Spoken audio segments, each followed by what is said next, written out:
All right, everyone, please be seated.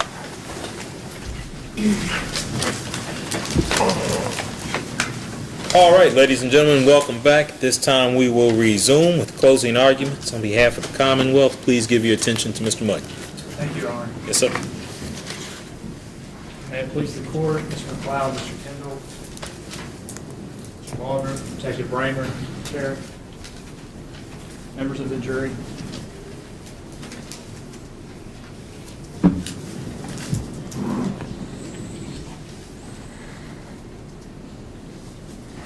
Every night we go to bed and we live in a place, at least in our society, I think, where we don't go to bed scared. You got kids, you put them in bed, you don't worry about them. The one place that you expect to feel safe is in your house. Whether it be an apartment, whether you own your home, you own a condo, you live in an apartment, 1 bedroom, 10 bedrooms. That's the one place where you shouldn't feel frightened or scared. It's the one place that you can be yourself. You've heard the evidence in this case.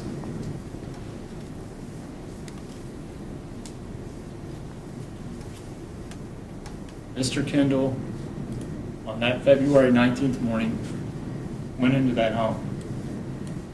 And he didn't have a right to be there. He busted out that window, and he went through, and he scared that little girl to death.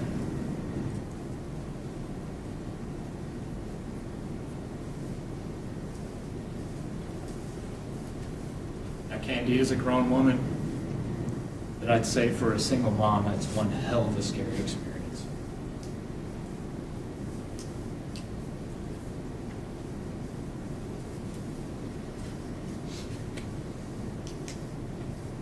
You heard later how he came back.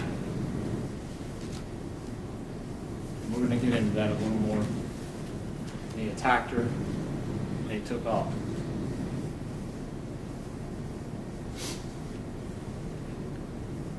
You've heard the 911 calls. You've heard the witnesses, heard the investigation, you heard from the CSU people, you heard from the cops that got on scene. And I'm happy to say that you heard from Mr. Kendall. I'm glad you got to hear from him. Because if there's one liar in this case, he got up there and lied his butt off.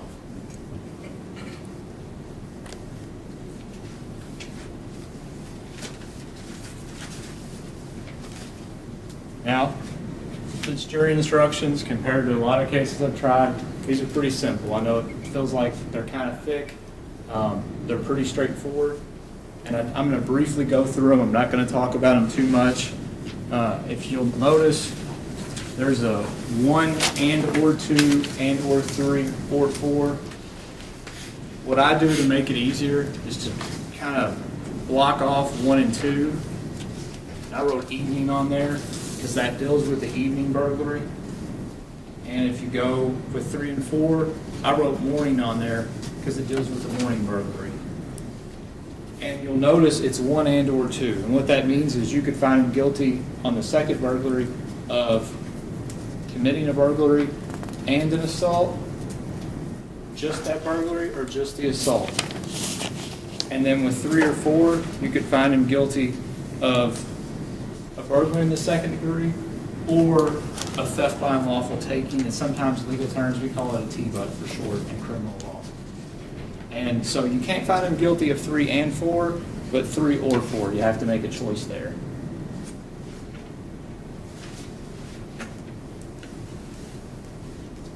So what really happened, starting with the morning?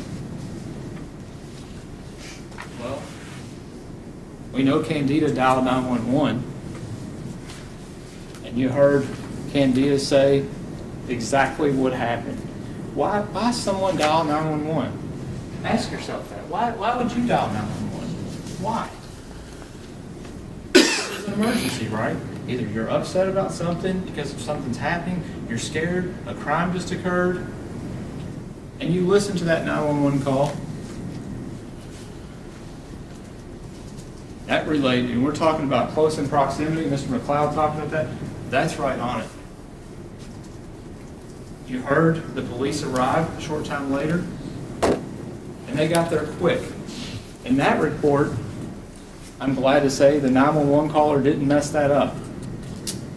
I think Mr. McLeod may have asked one of the witnesses about the different status in the report. That one didn't come out as a report one. That one came out as break-in in progress. And you heard how the cops surrounded the area. They had a description. They got a name. They started looking. They were searching. They did their job. But you also heard how when they asked Candida about what happened, she told them, verify with the 911 call. The kids are upset. The DS is missing. The PlayStation's missing. Why would he take those things? Because that's stuff you can flip easy. We all know electronics go quick on the street. You can flip electronics quickly. We all have expensive cell phones, computers, etc. That stuff's worth money. She's right. She's broke. She's poor. She lives in a tough neighborhood at the time. She didn't have much. But what she did have, she told you what she had pawned before to get money to make ends meet with those electronics. And that's what Mr. Kendall went for that. Because that stuff's easy money. You can flip it quickly. Now you heard how she came in, talked to the police the next day, and we'll get to the second burglar in a minute, but she talked to the police the next day, and lo and behold, same story that she told on 911 call. And lo and behold, the same story she told up here. Now, I'm not going to comment on her choice to date Tim Stahl. And in fact, any of us could have subpoenaed Tim Stahl, but we didn't, because I'm not going to make this case about her domestic violence relationship. I'm not going to do it. He broke into that home, and that's why we're here. That's why we're here. There's no hiding the ball here. Now let's talk about Shelby Holback. It doesn't feel good to call a 13-year-old girl to the stand and have her bawl her eyes out and be scared. But to think for 1 second, you all looked in her eyes, and I know you were paying attention because I glanced over. I asked Mr. Walter to make sure you're all paying attention, and you were. You looked into that little girl's eyes, and you tell me for 1 second, that that girl was not traumatized by what happened, that she is not going to forget this. She'll always tell the story about what happened when she was 12 years old, about someone breaking in the window and coming in and taking her things. And Mr. McLeod said, oh, she picked him out easy in the photo pack. Yeah, she did. Because when you look at someone's eyes and you have a traumatic event, remember I asked about that in jury selection? There's things that stick out in your mind, and you're not going to forget that. Because he did walk up to her and look her in the eyes and say, I'm sorry. Now, why did he do that? Looking at the facts, it makes sense that he probably didn't think anybody was home. You heard Candida say she heard a thud on the door. Nobody comes. A few minutes pass. I'm going to bust this window out and get in there. And we know about his burglaries because he talked about that. He talked about the burglary with his dad. Talked about the one he was on parole for. So he knows what's going on.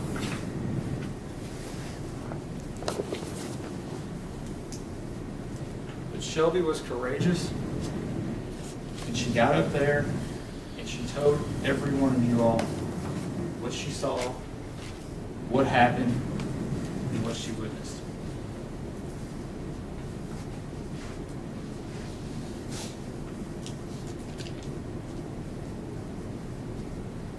And Candida did what I'd probably do, I think my wife would do, or most of us would do in a situation.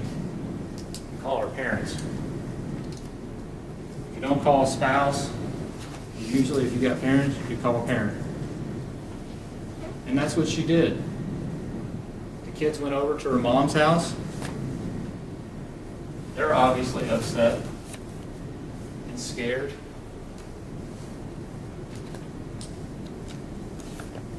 And you know what Candida even said? Her mom didn't really want her to come back to the house that night. That she had helped plastic up the window. And let's talk about the pictures for a moment. There's one picture in particular, and I don't know if the defense was implying that she was lying about the window or what, but there is plastic wrap on the ground. That's exactly what she was talking about. She plasticed up the window.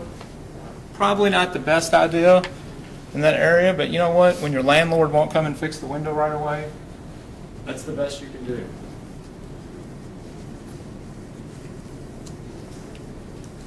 So, kids are all gone. She's going to go get some more stuff, pack up pajamas. She comes back. Now, the question in your mind, and I thought about this, is why would Mr. Kendall come back? Why come back? And then it dawned on me, Candida had said something in her testimony.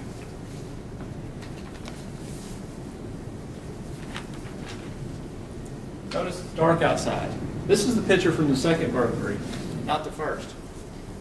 She had said, oh no, that's the picture from the second where the drawer is still kind of spilled out. And you'll get all this stuff to look at back in the back.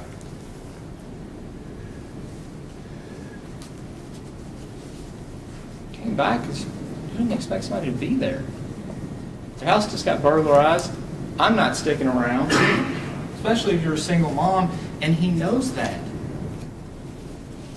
Despite all of the lies that he told to the police and up on the stand, he does say at one point, well, you need to talk to Tim Stahl. They got domestic violence issues, this or that.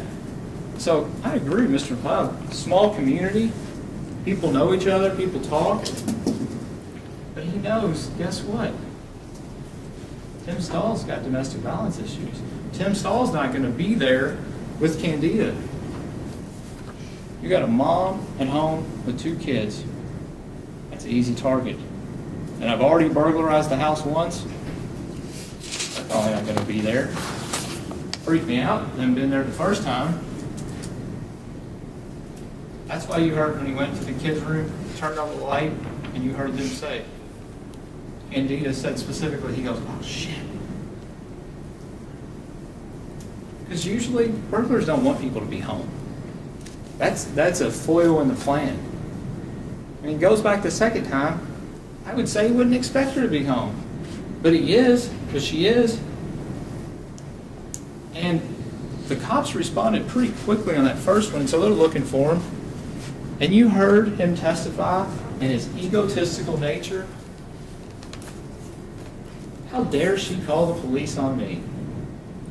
That fucking bitch. And if you look at the photos Mr. McLeod talked about, I'm sorry, but he's not an expert on claw marks. Look at those, because I guess we're looking at 2 different set of photos. Look at every single one of them. Because you get a mirror busted over your head, you're fighting away with somebody, and you're going to be cut up. Shards of mirror can cut someone up pretty darn bad. If you ever busted one or dropped one or cut yourself, you know exactly what I'm talking about.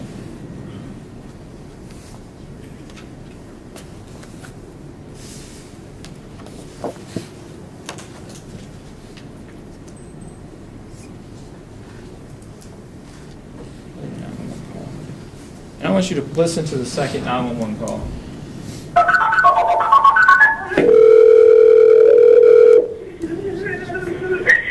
911 operator call this for your emergency. Yes, my house got broken into this morning, and the cops came in, and the guy came back. Please, somebody, please come. What's your address? 10414 Torrington Road, apartment number 2. Okay, 10104? No, 10414. to? Yes, please. What's your name? Candida Sandlin. And your Sandlin. What's your phone number? 403. I've got 502. Okay, is anybody there now? No. But he came back and broke in? Yes. I was in the shower. I was gonna go look at smell. I was gonna go stay out in the hall tonight. Okay, I'm gonna get somebody out there to help as soon as we can, okay? I was in the shower and he came in the bathroom and he was like yelling, bitch, and he threw the mirror in the bathroom. Okay, do you need an ambulance? No, I'm okay. I just need him to come. Okay, is he there now? He left? Oh, yeah, he left. Okay, I'm going to get somebody out there for you, okay? Okay, thank you. All right, you're welcome. Thank you.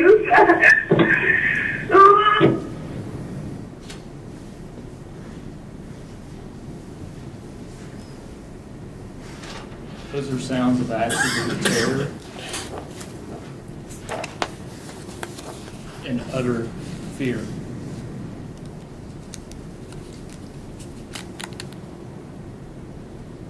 I don't know how you fake that.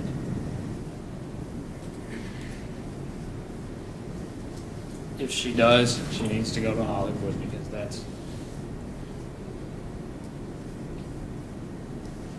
probably the most upsetting 911 call that I've listened to before.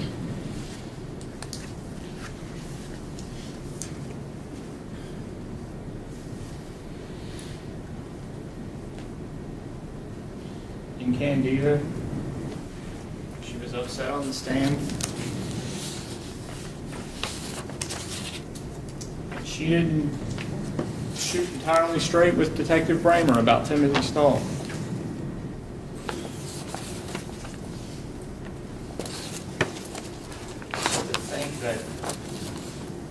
That's all made up?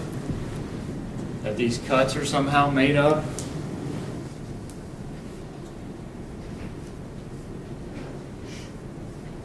That's utterly ridiculous. Absolutely, utterly ridiculous. It's almost insulting.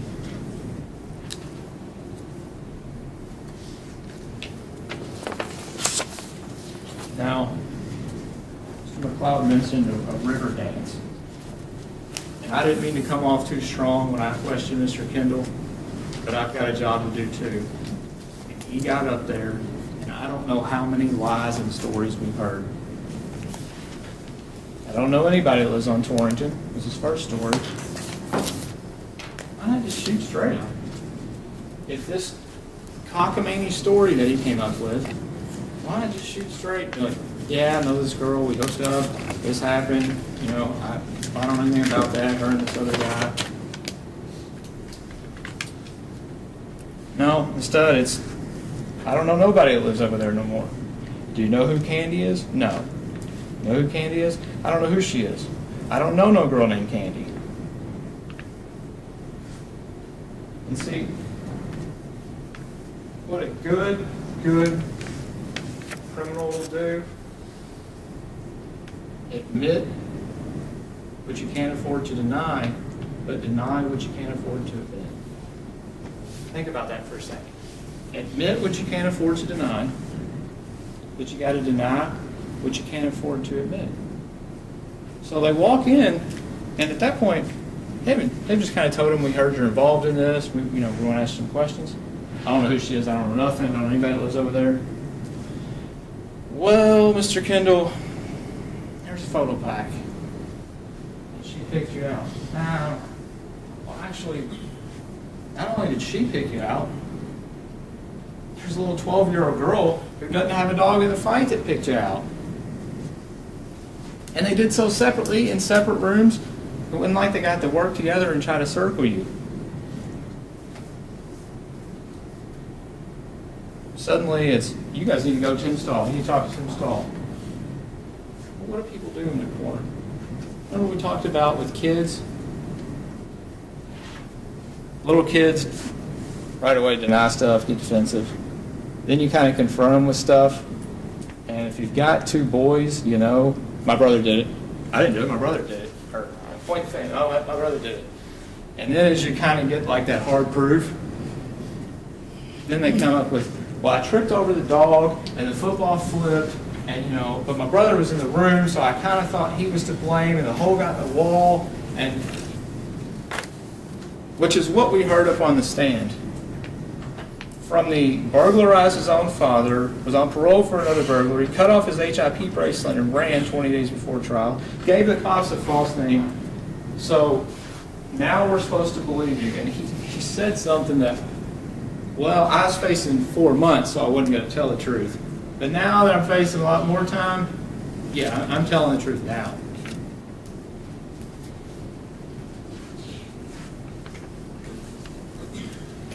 And this idea of, you know, I kind of tried to brainstorm last night.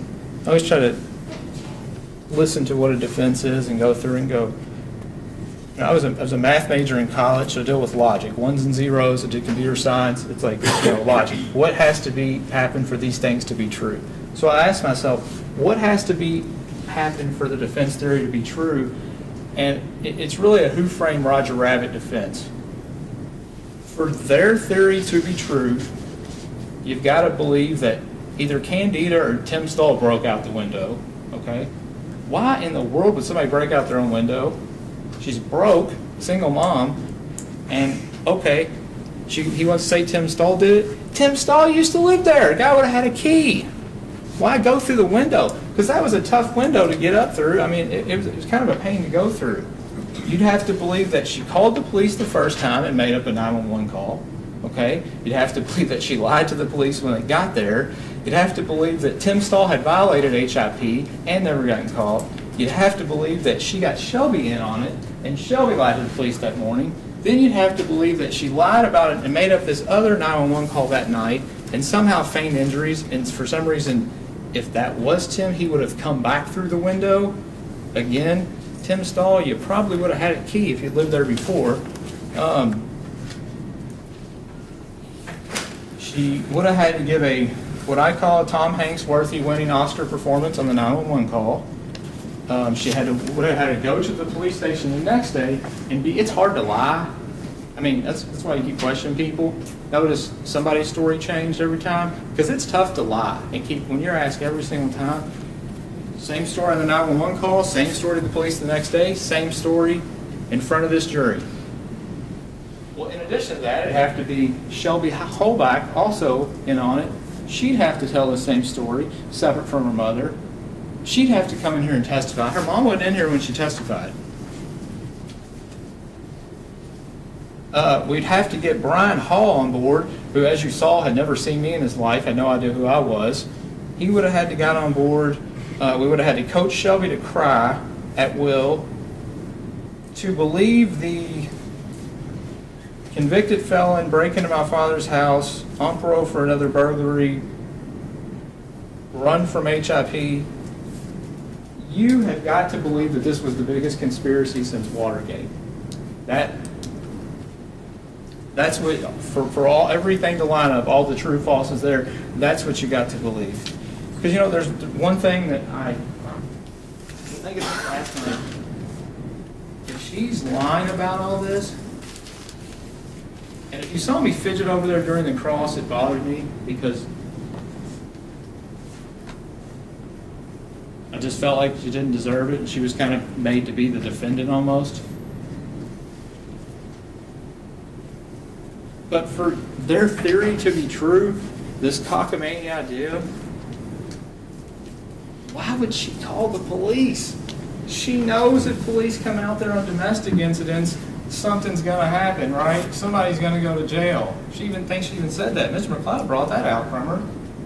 So why get them involved? That doesn't make any sense at all. People don't just call the police for the heck of it and then go ahead and do it again to give an Oscar performance.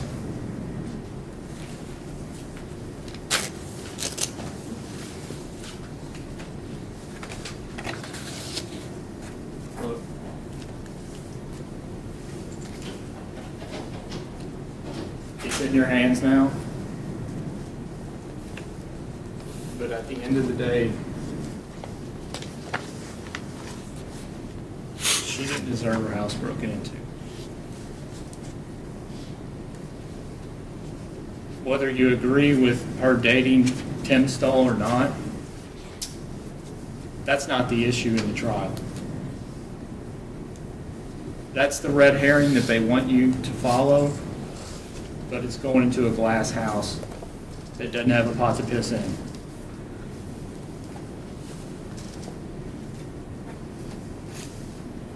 That little girl, she didn't deserve to sit on that couch and have that happen, because it's going to follow her. She's older, she's going to remember it. When she's my age, she's going to remember it.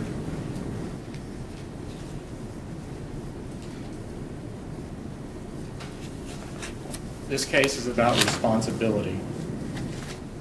It's not about judging people for being poor, making bad choices on dating Tim Stoll. Don't get caught up in that. If you want to see evidence, ask the judge and we'll bring it out here and show it to you.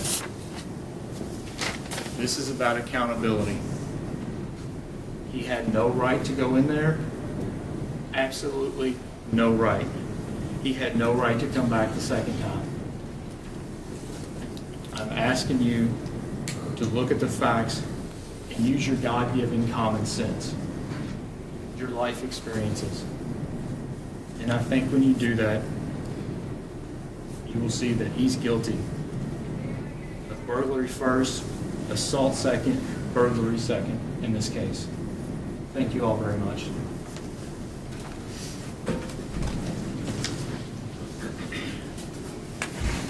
Thank you, Mr. Muck. Counsel, if you all would approach.